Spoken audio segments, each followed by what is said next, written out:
Welcome student. We start new point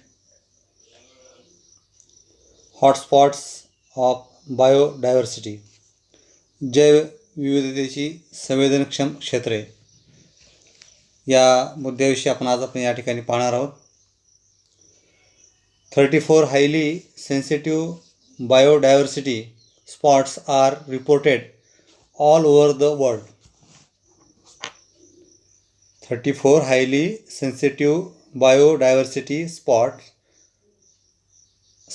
are reported all over the world. Such areas had once occupied 15.7 area of the earth.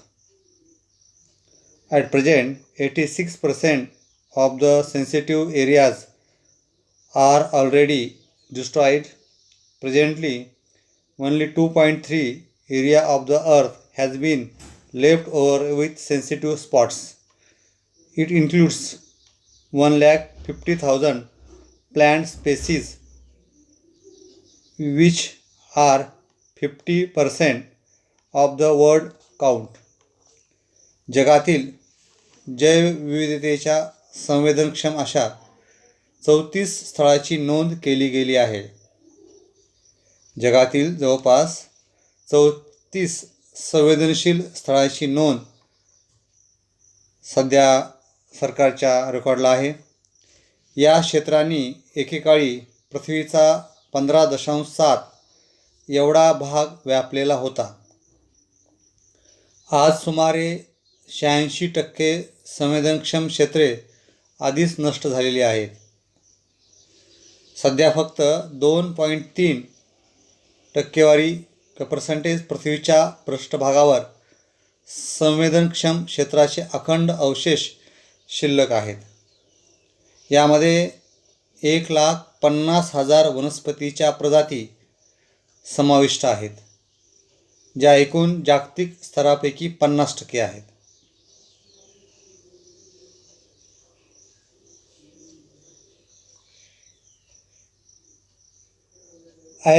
As far as India is considered, out of 135 species of animals, 85 species are found in the jungles of eastern region.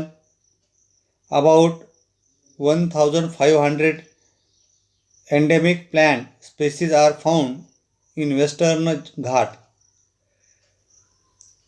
Out of the total plant species in the entire world, 50,000 are endemic.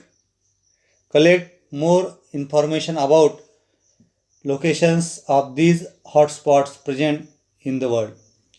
भारताचा विचार केला तर 135 प्राणी प्रजातीपैकी सुमारे 85 प्रजाती ईशान्य प्रदेशातील जंगलात आढळून येतात. पश्चिम घाटामध्ये 1500हून अधिक प्रदेशनिष्ठ वनस्पतीच्या प्रजातीही आढळून येतात. जगातील एकूण वनस्पतीची प्रजातीपैकी सुमारे 50,000 वनस्पती प्रजाती प्रदेशनिष्ठ आहेत. जगातील ही जैवविविधतेची संवेदनक्षम क्षेत्र कोठे आहेत अशा प्रकारची याविषयी अधिक माहिती इंटरनेटच्या माध्यमातून मिळवण्याचा प्रयत्न करा. याच्या संदर्भात एक छोटासा व्हिडिओ आपण या ठिकाणी पाहू. आपण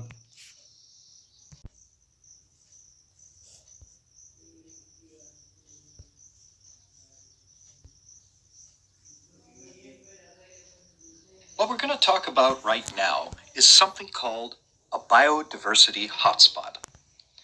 How do you figure out what the places are on Earth that deserve our special focus, that deserve attention that they need to protect them for future generations? It's obvious that the Earth is in trouble, and we can't save the entire planet all at once. We need to have a focus. We can't do triage on an entire planet. We've limited resources. We have limited time. We're running out of time to protect many of these places. So what are the criteria that we use to try and figure out what those hotspots really are that need that special attention for protection.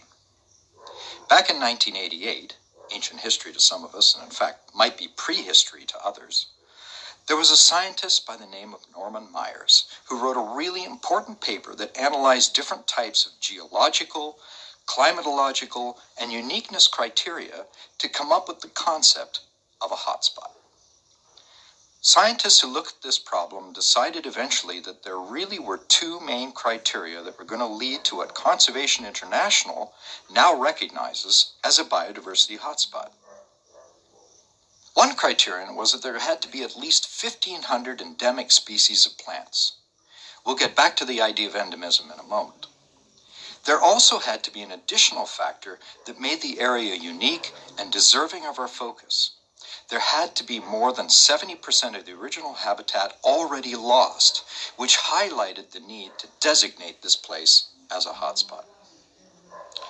Well, why plants? Well, plants, particularly in terrestrial environments, are crucial. Animals go where the plants are. Plants are the primary producers. They're at the base of food webs. Life attracts other life, and it depends on other life. Now let's get back to that idea of endemism. An endemic species is a species that's found in a certain area and nowhere else on Earth. In other words, endemism is a measure of how unique and irreplaceable something is. An example of an endemic organism that resonates with people love tortoises. If you think about the Galapagos Islands, for example, most islands have their own special type of tortoise. It lives there and nowhere else. So if something happens to wipe out the tortoises on that island, those tortoises are gone forever. They're not found anyplace else. They were irreplaceable. At the moment, Conservation International formally recognizes 34 biodiversity hotspot areas on Earth. The interesting thing about this is that less than 3% of the Earth's land surface area is represented by these hotspots. So we're talking about some very, very special places indeed. There are other ways to think about these special places on Earth besides hotspots. Some of these concepts are used to help recognize larger geographical units of land and water that have unique assemblages of species or distinct environmental conditions that make them worthy of our special attention. I think it's really important that we recognize that the hotspot idea is much more than a conservation tool.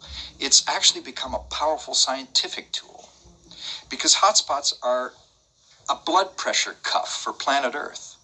You can go back and keep measuring the effects on these different places due to human activity or environmental change of various kinds, and go through the science of measuring the pressure on biodiversity. In a sense, hotspots are almost like avatars. They're like representatives for other endangered areas on the planet that might not necessarily meet the special criteria of 1,500 endemic species of plants and more than 70% of the original habitat loss. And yet, they are still obviously critical and important places for lots of organisms to live. You need to think about hotspots as a network of places on Earth that are interconnected. Not just single units that protect small pieces of biodiversity, but that help preserve biodiversity in a great many other habitats and other hotspots as well. And lots of conservation organizations, government agencies, and even concerned people like all of us can use these hotspots to better help direct the resources to the places that require our greatest attention. Above all, we need to remember one overriding principle: that we focus on protecting the highest number of species that we can, especially the ones that are most threatened. That's what this hotspot concept is trying to get to. We want to enhance our ability to protect species richness. That way, we can boost the stability and resilience of ecosystems. So I think that for me, these hotspots really do carry that special signal and are really worthy of the special effort that's being developed over the last few decades to monitor them, to provide the good, solid science that helps us not just to define them, but to monitor and promote their health down the road, and to employ those concepts to draw people in, to develop that people power that's really necessary to move forward with the protection of life on Earth.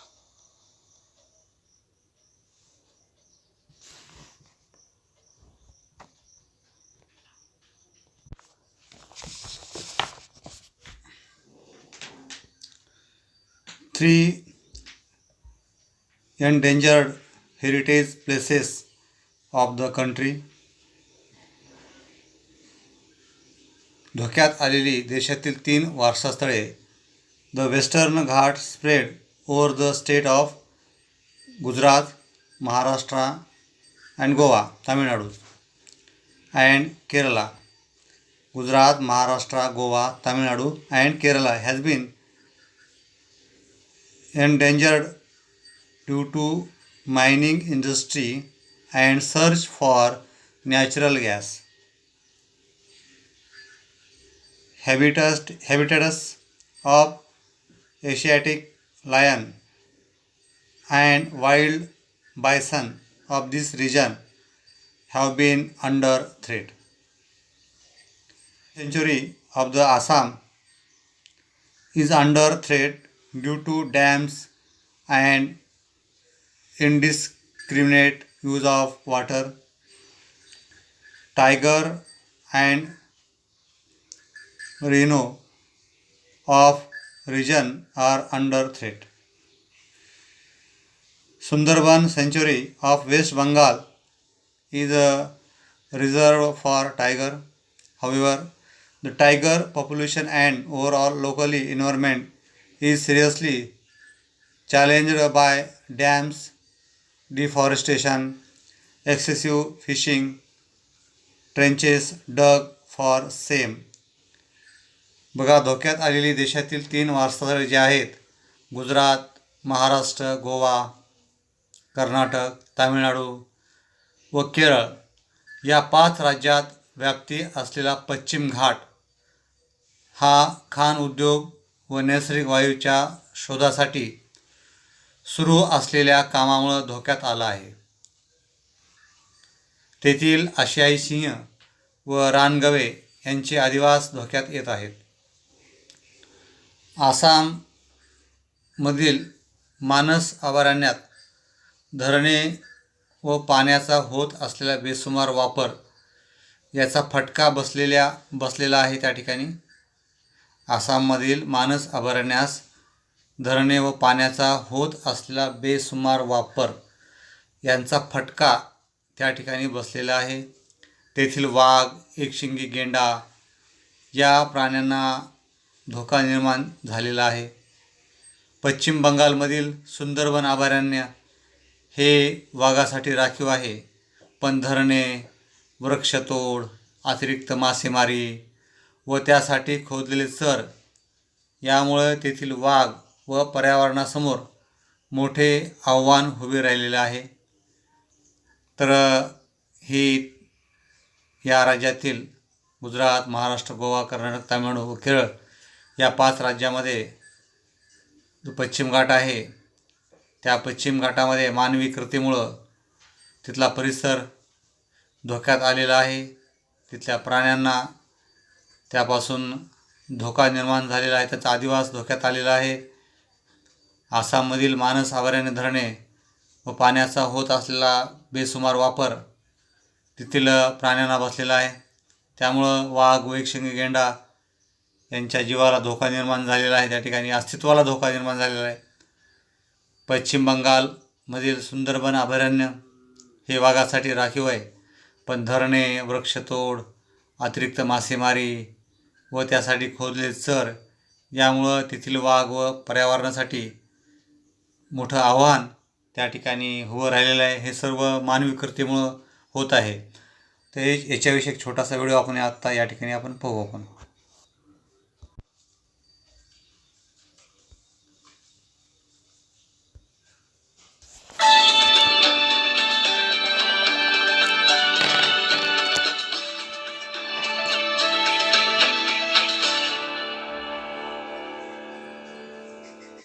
धोक्यात आलेली देशातील 3 वारसा स्थळे. आता आपण आपल्या देशातील धोक्यात आलेल्या 3 वारसा स्थळांविषयी माहिती घेऊया. 1. पश्चिम घाट. पश्चिम घाटाची व्याप्ती ही महाराष्ट्र, गुजरात, गोवा, कर्नाटक, तामिळनाडू व केरळ या 5 राज्यात आहे. खाण उद्योग व नैसर्गिक वायूच्या शोधासाठी पश्चिम घाटात विविध कामे सुरू आहेत. त्यामुळे पश्चिम घाटाचे अस्तित्व धोक्यात आले आहे व तिथे आढळून येणाऱ्या आशियाई सिंह व रानगवे या प्राण्यांचे अस्तित्व धोक्यात आले आहे. 2. मानस अभयारण्य. मानस अभयारण्य हे आसाम या राज्यात आहे. या अभयारण्यास धरणे व पाण्याचा होत असलेला बेसुमार वापर यांचा फटका बसलेला आहे. त्यामुळे तेथील वाघ व एकशिंगी गेंडा यांचे अस्तित्व धोक्यात आले आहे. 3. सुंदरबन अभयारण्य. पश्चिम बंगालमधील सुंदरबन अभयारण्य हे वाघासाठी राखीव क्षेत्र आहे. मात्र धरणे, वृक्षतोड, अतिरिक्त मासेमारी व त्यासाठी खोदलेल्या चरांमुळे तेथील वाघ व पर्यावरणासमोर मोठे आव्हान उभे राहिले आहे. कालांतराने हे वाघ या क्षेत्रातून नष्ट होतील की काय अशी भीती वाटत आहे. Classification of threatened species. धोक्यात आलेल्या प्रजातीचं वर्गीकरण. त्यामध्ये फर्स्ट आहे एंडेंजर्ड स्पेसीज, संकटग्रस्त प्रजाती. Either number of these organisms is declined or their habitat is shrunk to such an extent that they can be extinct in near future if conservative measures are not implemented. For example, lion-tailed monkey, lizard plurican. बघा, या ज्या प्रजाती आहेत संकटग्रस्त प्रजाती, ह्यांची संख्या अत्यंत कमी उरलेली असते किंवा त्यांचा अधिवास इतका संकोचित झालेला असतो की विशेष उपाययोजना न केल्यास नजीकच्या काळात या प्रजाती नष्ट होऊ शकतात. उदाहरणार्थ लायन टेल्ड वानर हे.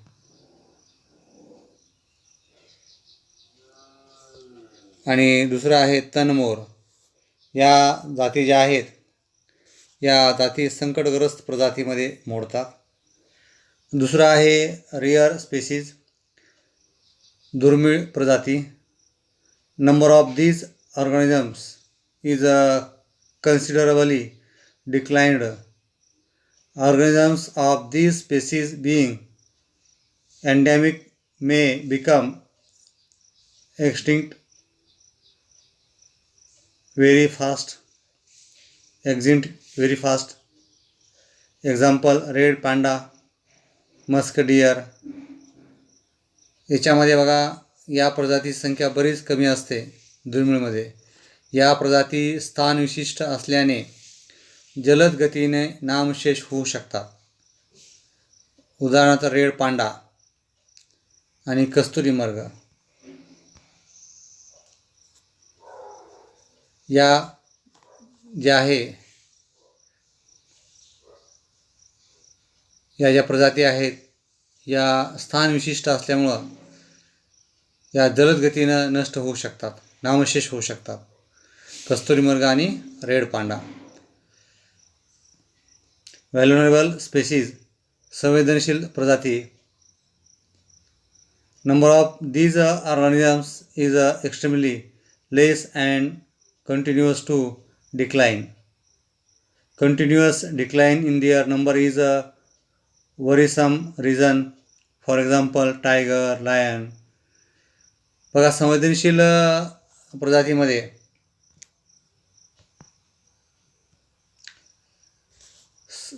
जे काही संख्या आहे प्राण्यांची ती खूप कमी झालेली आहे, अत्यंत कमी झालेली आहे आणि असते आणि सातत्याने घटतच राहते. सातत्याने घटणारी जीवसंख्या हेच या प्रजातीबाबतचे चिंतेचे कारण आहे. उदाहरणार्थ पट्टेरी वाघ, गिरचे सिंह हे उदाहरण आपणास या ठिकाणी देता येऊ शकतात. Indeterminate species. These organisms appear to be endangered, but due to their some behavioral habits like a sinus. There is no definite and substantial information. Example, giant squirrel, शेकरू. बघा, अनिश्चित प्रजाती या प्रजाती धोक्यात असल्यासारख्या भासतात, मात्र त्यांच्या वर्तनाच्या काही सवयीमुळं, उदाहरणार्थ बुजरेपणा, अशा प्रजातीबाबत कोणतीही विशिष्ट आणि ठोस माहिती उपलब्ध नसते. उदाहरणार्थ शेकरू, खार. तर अशा काही धोक्यात आलेल्या प्रजातीचं वर्गीकरण या ठिकाणी आपण केलेलं आहे. याच्याविषयी एक छोटासा व्हिडिओ आपण या ठिकाणी पाहू. संकटग्रस्त प्रजाती. संकटग्रस्त प्रजातींची जीव संख्या खूप कमी उरलेली असते किंवा त्यांचा अधिवास इतका संकुचित झालेला असतो की त्यावर योग्य उपाय योजना केली नाही तर या प्रजाती पूर्णच नष्ट होऊ शकतात. उदाहरणार्थ लायन टेल्ड वानर, तणमोर. 2. दुर्मिळ प्रजाती. या प्रजातींची जीव संख्या बरीच कमी असते. या प्रजाती विशिष्ट क्षेत्रातच राहत असतात, त्यामुळे या प्रजाती अगदी जलदपणे नष्ट होऊ शकतात. उदाहरणार्थ रेड पांडा, कस्तुरी मृग. 3. संवेदनशील प्रजाती.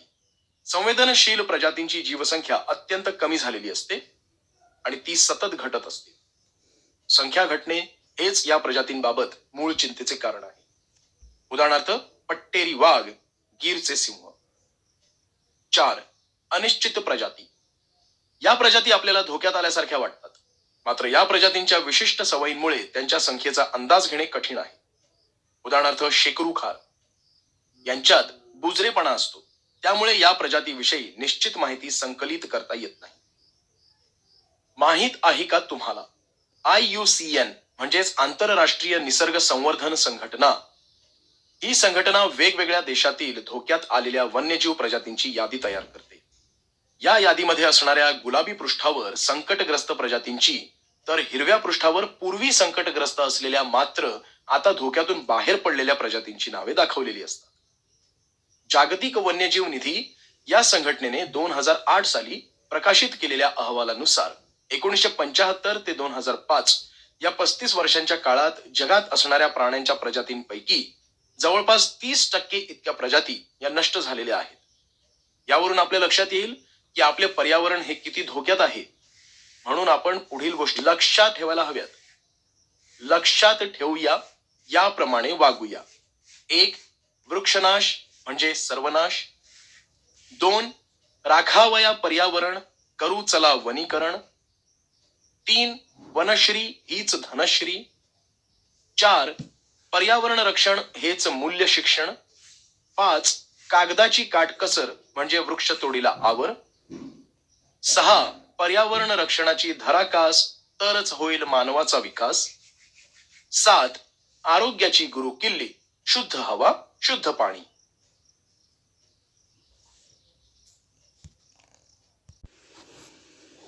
आत्ताच आपण ऑलवेज रिमेंबर मराठीमध्ये आपण बघितलं, इंग्लिशमध्ये पाहू आपण.